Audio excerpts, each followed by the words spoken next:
అరుణ్ యోగిరాజ్ మైసూర్‌లో జన్మించారు. ఆయన ఫ్యామిలీలో శిల్పాలు చేయడం అనేది ఒక ప్రొఫెషన్ కాదు, ఒక పరంపర.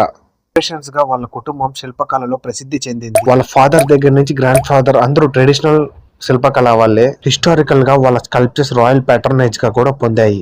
మోడర్న్ ఎడ్యుకేషన్ తో అరుణ్ యోగిరాజ్ ఎంబీఏ కంప్లీట్ చేసి కార్పొరేట్ సెక్టర్ లో జాబ్ కూడా చేశారు. కానీ 2008 లో లైఫ్ చేంజింగ్ డెసిషన్ అయితే తీసుకున్నారు. కార్పొరేట్ లైఫ్ వదిలేసి ఫుల్ టైం శిల్పాలు చేయడానికి బోల్డ్ గా డెసిషన్ అయితే తీసుకున్నారు. ఆ ఒక్క రోజు ఆ డెసిషన్ వల్ల ఇండియన్ ఆర్ట్ హిస్టరీ మారిపోయింది. అరుణ్ యోగిరాజ్ చేసిన వర్క్స్ లో నేషనల్ లెవెల్లో రికగ్నిషన్ అయితే తెచ్చాయి. 34 స్టాచ్యూ ఆఫ్ సుభాష్ చంద్రబోస్ ఈ మ్యాసివ్ స్కల్ప్చర్ అయిన క్రాఫ్ట్ మ్యాన్షిప్ కి సింబల్ గా నిలిచింది. స్ట్రెంగ్త్, ప్యాట్రోటిజం, రియలిజం అని కలిపి క్రియేట్ చేసిన మాస్టర్ పీస్. అలాగే 12 foot statue of Adi Shankara at Kedarnath హిమాలయాల్లో ఉండే క్లైమేట్ పర్ఫెక్ట్ గా సూట్ అయ్యే విధంగా డిజైన్ చేశారు. ఈ sculpture spiritual expression press technical perfection కలిపిన అద్భుతం. ఇండియన్ హిస్టరీలోనే చాలా రేర్ హారన్ రామ్ మందిర్ గర్భగుడిలో ఇన్స్టాల్ చేయడానికి ఐడల్ స్కల్ప్చర్ గా ఆయన సెలెక్ట్ చేశారు. అయోధ్య టెంపుల్ గర్భగుడిలో ఉండేది ఆర్డినరీ స్కల్ప్చర్ కాదు, అది డివోషన్, సహస్ర, మెజర్మెంట్, డివినిటీ అన్ని ఫాలో అయిన మూర్తి. 3 స్కల్ప్చర్స్ కన్సిడర్ చేశారు. ఫైనల్ గా సెలెక్ట్ అయింది Arun Yogiraj creation. This is not just an assignment, this is a one civilization responsibility. Arun Yogiraj శిల్ప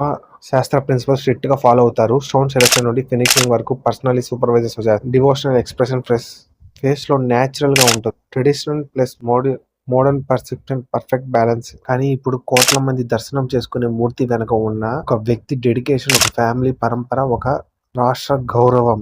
మన రూట్స్ ని మర్చిపోకుండా మోడర్న్ వరల్డ్ లో సక్సెస్ సాధించడం పాసిబుల్ అని ప్రూవ్ చేసిన జీవిత కథే ఇది. Arun Yogiraj. What a man you are. Jai Sriram.